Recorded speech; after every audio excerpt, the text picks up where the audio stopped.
তখন রাত গভীর হয়েছে, আর ওই মরুভূমির মধ্যে একটা বালির বালিশ আর একটা বালির খাট তৈরি করেছে, আর তার উপরে নিদ্রা গিয়েছে। এবার স্বপ্নে দর্শন করছি, কে যেন তাকে ডেকে ডেকে বলছি, ওরে লালা, ওরে লালা, বলি তোর মন থেকে যে এখনো বিষয় বাসনা দূর হয়নি রে লালা। দেখে দেখ, তুই সবার জন্য একটা বালির বালিশ আর একটা খাট তৈরি করেছিস, তোর মন থেকে যে এখনো বিষয় বাসনা দূর হয়নি রে লালা। তখন ঘুম ভেঙে চিন্তা করেছে, তাই তো আমি যে বালির বালিশ আর যে খাট তৈরি করেছি, যারা কৃষ্ণ ভক্ত হয় তারা তো কোনোদিন ওই অট্টালিকার উপরে শুতে পারে না, তারা যে ধুলার মধ্যে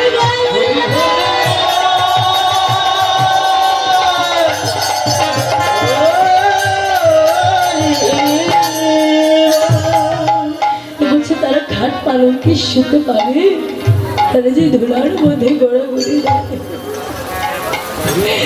আবার যখন প্রভাতকালে যাত্রা করেছে, একটা গ্রামের মধ্যে গিয়ে একটা ছোট্ট কুঠির বানিয়েছে, আর তাতে গোবিন্দ মূর্তি অঙ্কিত করেছে।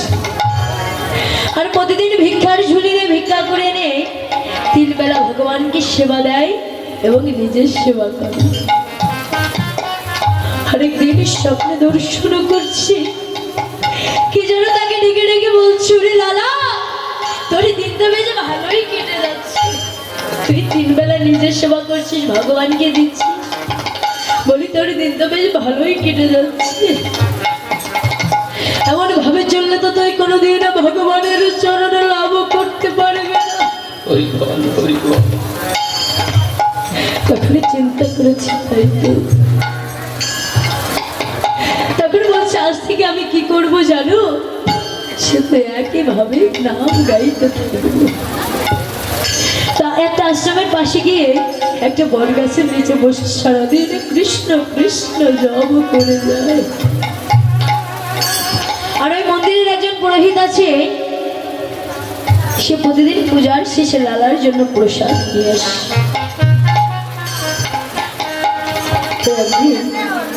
বাইরে প্রচন্ড বৃষ্টি হচ্ছে, এবারে মন্দিরের পুরোহিত চিন্তা করেছে যে আগে বৃষ্টিটা থেমে যাক, তারপর আমি গিয়ে লালাকে প্রসাদ দিয়ে আসবো।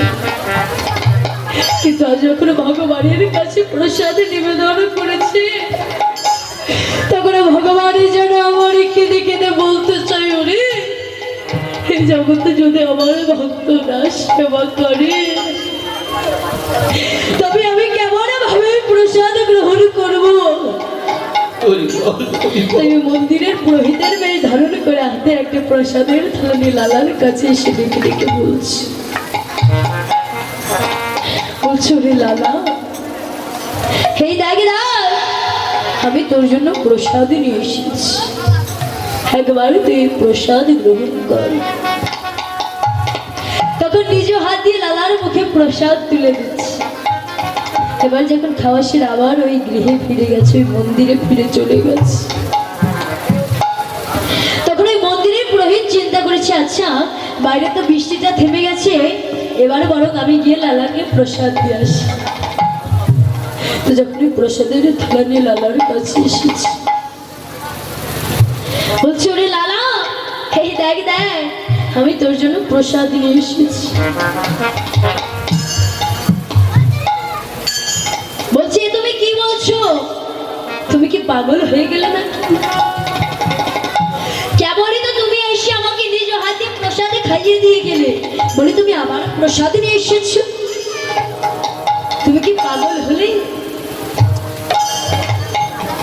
বলছে, না না, আমি কোনো প্রসাদ নিয়ে আসিনি, বাইরে খুব বৃষ্টি হচ্ছিল, ওই জন্য আমি ভেবেছিলাম যে আগে বৃষ্টিটা থেমে যাও, তারপর আমি গিয়ে তোকে প্রসাদ দিয়ে আসবো, আমি তো কোনো প্রসাদের থালা নিয়ে আসি।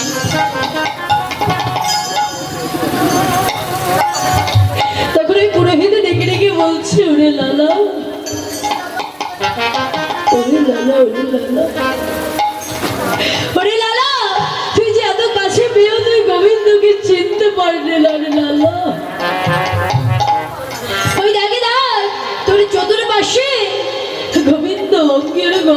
ছড়িয়ে গেছে।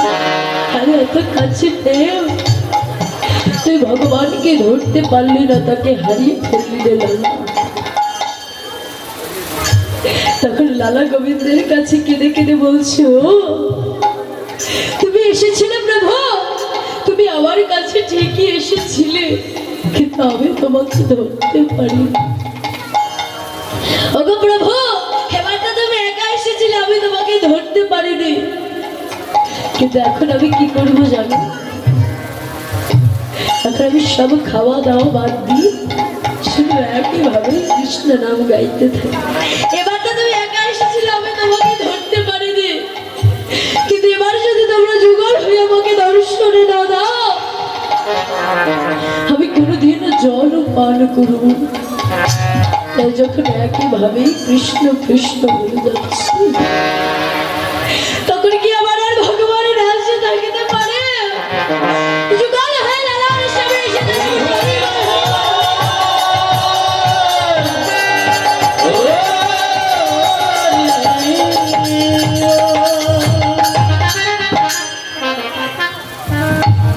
লালার সামনে এসে দাঁড়িয়ে পড়েছি। তখন লালা ডেকে ডেকে বলছি, ও প্রভু, ওগো প্রভু, আমি একবারে তোমাকে পেয়ে হারিয়ে ফেলেছি, আমি যে আর তোমাকে হারাতে চাই না। তখন ডেকে ডেকে বলছি, ওগো প্রভু, প্রভু তুমি আমায় চরণ ছাড়া,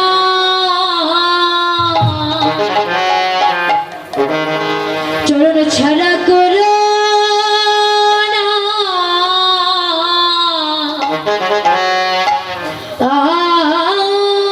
আগো। ও প্রভু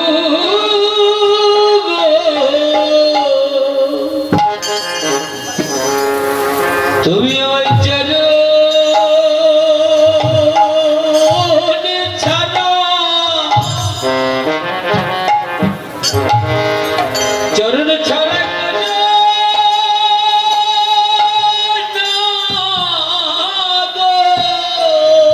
আমি ওই চরণে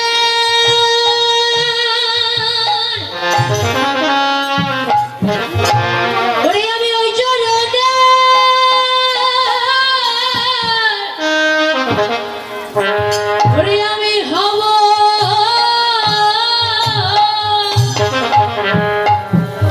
আমি হব না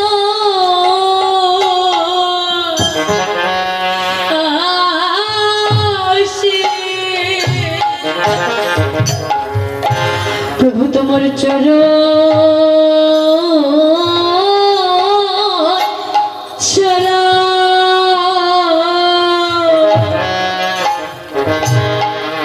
আমায় করো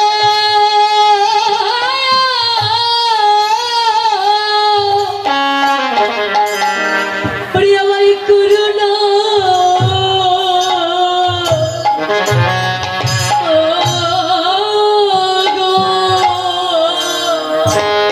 আমি ওই চরণে,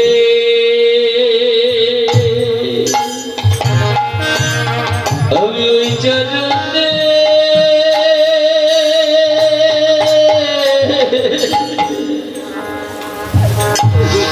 আমি হব দাসী। তুমি আমায় চরণ ছাড়া, চরণ ছাড়া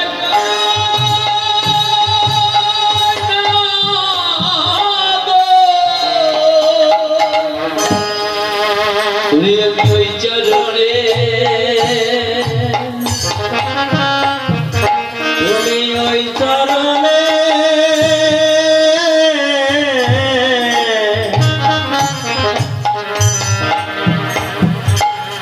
করো না গো,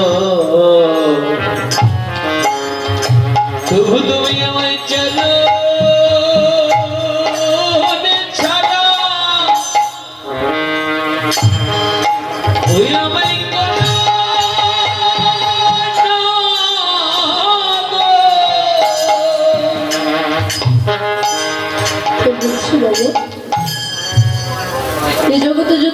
ভক্ত ভক্তের মতো হয়, ভগবান যে তার কাছে নেমে আসে।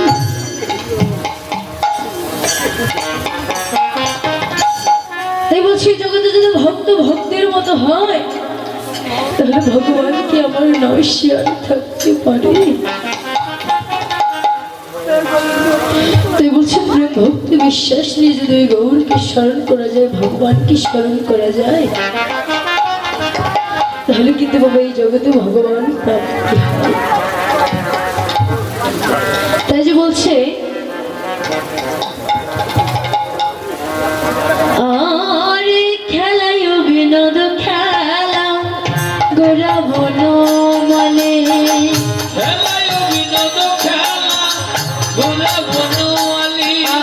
আরে খেলাই বিনোদ খেলা গোরা বন মনে,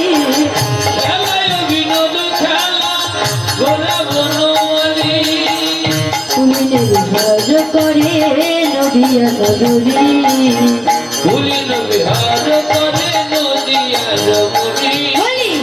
সেই খেলা খেললে রে, সেই খেলা খেললে রে, খেলা খেলতো বৃন্দাবনে, সেই খেলা খেললে রে, খেলা খেলতো বৃন্দাবনে, নদিয়ায় এসে একই খেলা। হরিবল হরিবল হরিবল হরিবল।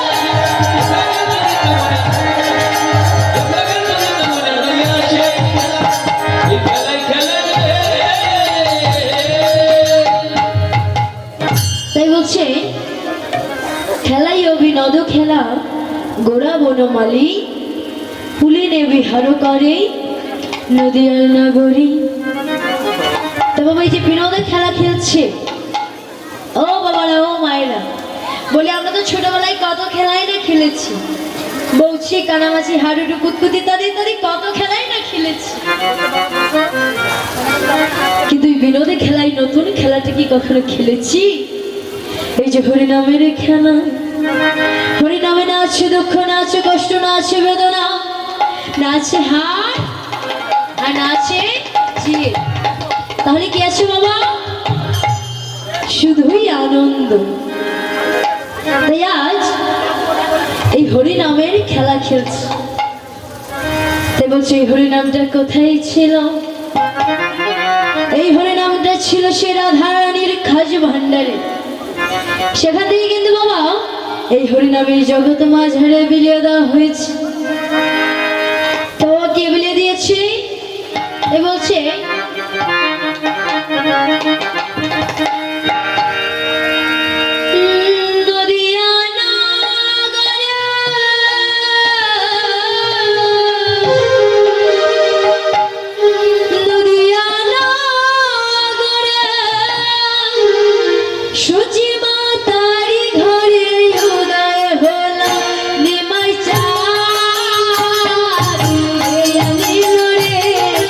কোথায় ছিল রে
বলছে, তো বলছে হরির নাম ভজ নাম জপ নাম করুষা। এই যে বাবা আমরা যে হরি নাম কৃষ্ণ নাম করি, তাই এক ভক্ত বলছে যে হরিনাম যারা করে তারাও মরে, আবার হরিনাম যারা করে না তারাও তো মরে। তাহলে তো না করেই মরা ভালো। হরিনাম যারা করে তারাও মরে, আবার হরিনাম যারা করে না তারাও তো মরে। তাই ভগবানও বলেছে দেখেন বাবা, একটা বেড়ালের বাচ্চাকে কিন্তু সেই বেড়ালটা আস্তে করে কামড় দিয়ে ধরে নিয়ে যায় যাতে তার অঙ্গে কোনো আঘাত না লাগে। একটা ইঁদুরকে দেখবেন সে তার বাচ্চাকে অনেক জোরে কামড়ে ধরে নিয়ে যায় যাতে তার অঙ্গে আঘাত লাগে, ব্যথা লাগে। তাই ভগবান বলেছে এই জগতে যে আমার গুণকীর্তন করে, যে আমার নাম করে, তাকে আমি বিড়াল বাচ্চার মতো আদর করতে করতে বৈকুণ্ঠ হয়ে নিয়ে যাই। আর যে আমার নাম করে না সে জগতে তাকে আমি ইঁদুরের বাচ্চার মতো কষ্ট দিতে দিতে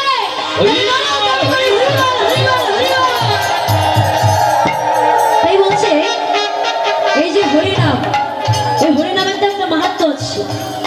এই একদিন নারদ মুনি মহাপ্রভুর কাছে গিয়ে ডেকে ডেকে বলছে, গো মহাপ্রভু, আমরা যে হরিনাম কৃষ্ণ নাম করি, এই হরিনামের তো একটা মাহাত্ম্য আছে। আমরা কেনই কৃষ্ণ নাম করব, কেনই বা হরিনাম করব? এই হরিনামের মাহাত্ম্যটা কি একবার তুমি আমায় কৃপা করে বলে দাও। তখন বলছে নারদ, তুমি বরং একবার ওই স্বর্গ রাজ্য থেকে ঘুরে এসো, সেখানে গেলে তুমি এই হরিনামের মাহাত্ম্য কি সেটা জানতে পারবে। এবার নারদ মুনি চলে গেছে স্বর্গরাজ্যে ব্রহ্মাদেবের কাছে, গিয়ে ডেকে ডেকে বলছে, ওগো প্রভু, তুমি কি বলতে পারো যে হরি নামের মাহাত্ম্য কি, কৃষ্ণ নামের মাহাত্ম্যটা কি? আমরা কেনই কৃষ্ণ নাম হরি নাম করব? তখন বলছে নারদ, আমি চতুর্মুখে মন্ত্র করি ঠিকই, কিন্তু এই হরি নামের মাহাত্ম্য কি সেটা তো আমি বলতে পারবো না। তখন নারদ মুনি আবার মহাপ্রভুর কাছে ফিরে চলে যায়, বলছি মহাপ্রভু, ব্রহ্মাদেব তো আমায় বলতে পারলো না যে হরি নামের মাহাত্ম্য কি, কৃষ্ণ নামের মাহাত্ম্য কি। বলছে হে নারদ, তুমি বলো একবার ওই কৈলাস থেকে ঘুরে এসো, সেখানে গেলে তুমি এই হরি নামের মাহাত্ম্য কি জানতে পারবে। তো এবার নারদ মুনি চলে গেছে কৈলাসে। কৈলাসে কে থাকে বাবা? কৈলাসে কে থাকে? মহাদেব। তো মহাদেবের কাছে গিয়ে ডেকে ডেকে বলছে, ওগো প্রভু, তুমি কি আমাকে বলতে পারো এই হরি নামের মাহাত্ম্য কি, কৃষ্ণ নামের মাহাত্ম্যটা কি? তখন বলছে নারদ, আমি পঞ্চমুখে নাম করি ঠিকই, কিন্তু এই হরি নামের মাহাত্ম্য কি সেটা তো আমি বলতে পারবো না। তখন নারদ মুনি মহাপ্রভুর কাছে ফিরে চলে গেছে। এবার গিয়ে ডেকে ডেকে বলছে, ওগো মহাপ্রভু, এবার তুমি আমাকে বলে দাও যে হরি নামের মাহাত্ম্যটা কি। কেউ তো আমাকে বলতে পারছে না যে কৃষ্ণ নাম করলে কি হয়, হরি নাম করলে কি হয়। তখন বলছে নারদ, তুমি বরং একবার ওই জমপুরি থেকে ঘুরে এসো, সেখানে গেলে তুমি এই হরি নামের কৃষ্ণ নামের মাহাত্ম্যটা জানতে পারবে। তো নারদ মুনি কি করেছে, চলে গেছে জমপুরিতে। এবার যমরাজাকে ডেকে ডেকে বলছে, ওগো যমরাজা, আমি তোমার রাজ্যটা একবার প্রদক্ষিণ করে দেখতে চাই। তখন যমরাজা ডেকে ডেকে বলছে, নারদ, তোমার মতো বৈষ্ণব এসেছে আমার রাজ্যে, আচ্ছা ঠিক আছে, তুমি আমার এই রাজ্যটা একবার প্রদক্ষিণ করে দেখো। তোমার নারদ মুনি তো সবসময় মুখে কৃষ্ণ কৃষ্ণ বলে। তো যখন ওই নাম গাইতে গাইতে রাস্তা দিয়ে যাচ্ছে, তখন ওই জমপুরির যত পাপি তাপি ছিল তারা সবাই ডেকে ডেকে বলছে, আমাদেরকে বাঁচাও, আমাদেরকে বাঁচাও। যখন এইভাবে চেঁচিয়ে চেঁচিয়ে বলছে আমাদেরকে বাঁচাও, আমাদেরকে বাঁচাও, তখন নারদ মুনি কৃষ্ণ নাম গাইতে গাইতে রাস্তা দিয়ে যাচ্ছে। আর ওই কৃষ্ণ নাম শ্রবণ করে যত পাপি তাপি ছিল তারা এক এক করে উদ্ধার হয়ে যাচ্ছে। এবার যমরাজ এসে ডেকে ডেকে বলছে, দাঁড়াও নারো, হে তুমি কি করছো নারো? বলি তুমি আর নাম করো না। দেখো দেখো, তোমার মুখের হরি কথা কৃষ্ণ কথা শুনে আমার রাজ্যের সব পাপি তাপি যে উদ্ধার হয়ে যাচ্ছে। তিনটি দিক প্রদক্ষিণ করা হয়ে গেছে, বাকি মাত্র একটি দিক, উত্তর দিক, নাম হচ্ছে রৌলা। তখন বলছে, নারদ তুমি আর নাম করো না, তোমার মুখের কৃষ্ণ কথা শুনে সব পাপি তাপি উদ্ধার হয়ে যাচ্ছে। তখন নারদ মনে মহাপ্রভুর কাছে ফিরে চলে এসে বলছে, ওগো মহাপ্রভু, এবার আমি বুঝতে পেরেছি প্রভু, এই কৃষ্ণ নামের মাহাত্ম্য কি, হরি নামের মাহাত্ম্যটা কি, যে নামের গুণে সব পাপি তাপি উদ্ধার হয়ে যায়।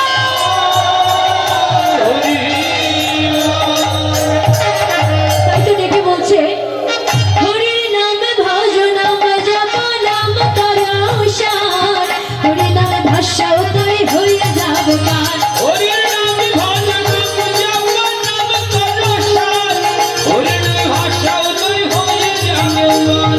হরি নামে তোরা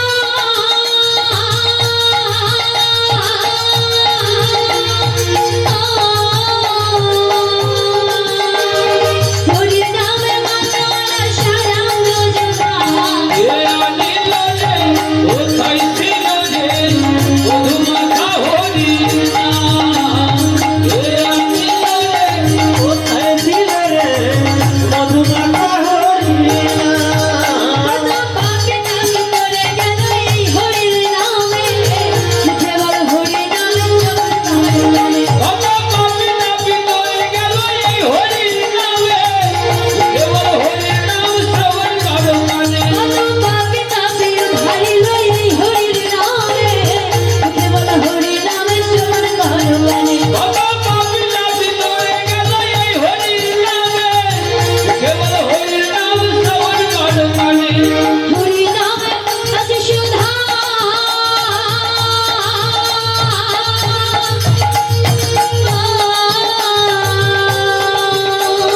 হরি নামে আছে সুধা অমৃত সমান। কে আনিল রে হরি বল হরি বল। মধু মাখা হরির নাম, কে আনিল রে কোথায় ছিল রে মধু মাখা হরির নাম। আবার বিজয় দিবার বলে হরি নাম ছাড়া গতি নাই, প্রেমানন্দে বাহু তুলে হরি বল ভাই।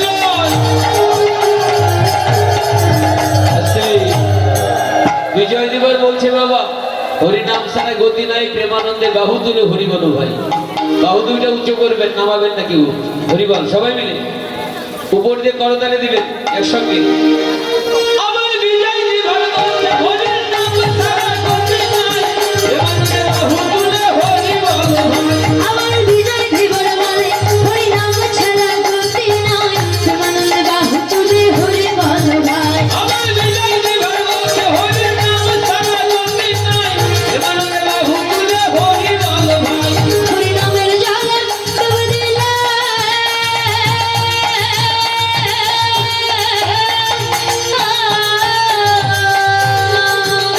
হরি নামের জালে ডুব দিলে জুড়ায় মন প্রাণ। এ আনিল রে কোথায় ছিল রে মধু মাখা হরির নাম, এ আনিল রে কোথায় ছিল রে মধু মাখা হরির নাম। হরি বল হরি বল হরি বল।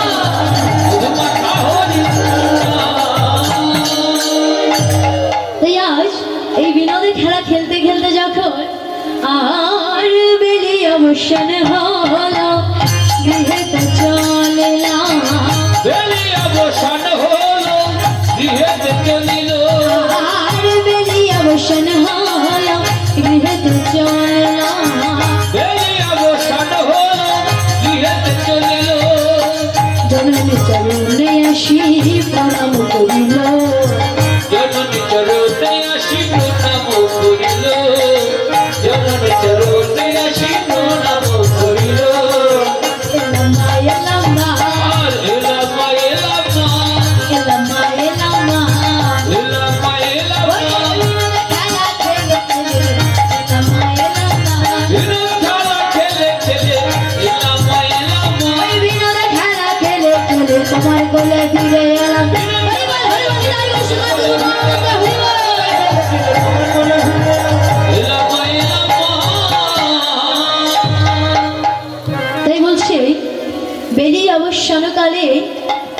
গৃহেতে চলে এলাম, জননী চরণে আসি প্রণাম করিলাম। তো বাবা, এই যে জননী চরণে প্রণাম করছে, প্রণাম করে কি দিচ্ছে বাবা? চরণ ধুলি। আমি আপনাদের কাছে টাকা চাইছি না, পয়সা চাইছি না, ধন চাইছি না, ঐশ্বর্য চাইছি না, শুধুমাত্র আপনাদের ওই রাতুল চরণের চরণে ধুলিটুকু চাইছি। আপনারা কৃপা করে ধুলি আমাকে দিবেন। তাই বলছে বেরিয়ে অবসান কালে গৃহেতে চলে যায়। আমাদের এই আয়ু বেলাও যেন খুবই ডুবে যায়। তো বাবা, তাই বলছে শিশুকালে কৃষ্ণ ভজে কৃষ্ণ পাবার আসে, যৌবনেতে ভজে কৃষ্ণ আসে বলা আসে, আর বৃদ্ধকালে কৃষ্ণ ভজে জমিরই পরশে। তাই একটা ছোট বাচ্চা, 8 বছরের একটা বাচ্চা, হাতে জপের মালা আর কপালে তিলক কেটে নাম গাইতে গাইতে যাচ্ছে। তো যখন নাম গাইতে গাইতে যাচ্ছে, চলতে চলতে রাস্তার পাশে একটা চায়ের দোকানে একজন 80 বছরের বৃদ্ধ বসে তাস খেলছে। খেলুক, কিন্তু সেই বৃদ্ধ ওই ছেলেটিকে ডেকে ডেকে বলছে, আরে খোকা, বলি এত সকালে সকালে বেরিয়ে পড়েছি। তখন ওই ছেলেটি ডেকে ডেকে বলছে, ওগো দাদু, ওগো দাদু, আমি যে পথে বেরিয়েছি এই পথ তো অনেক দূর, যদি আমি সকালে সকালে না যাই তাহলে যে আমি সেখানে পৌঁছাতে পারবো না গো দাদু। সেজন্য দাদু আমি সকালে সকালে বেরিয়ে পড়েছি। তখন ওই বৃদ্ধ লোকটির চৈতন্য হয়েছে, বলছে, আরে খোকা, আরে খোকা, দেখি দেখ, তুই এত ছোট, তাও তোর মধ্যে এত কৃষ্ণ ভক্তি, এত প্রেম, এত বিশ্বাস। আরে খোকা, তুই এত ছোট কালেই গোবিন্দ চরণে চলে গেলি। আরে দেখ দেখ, আমার 3টি কালে চলে গেল, বাকি মাত্র 1টি কাল। আমি যে কোনোদিন গোবিন্দ চরণে যেতে পারলাম না। আরে খোকা, আমি যে এই জন্মে কত অপরাধী। তবে খোকা, আমি তোকে আশীর্বাদ করি,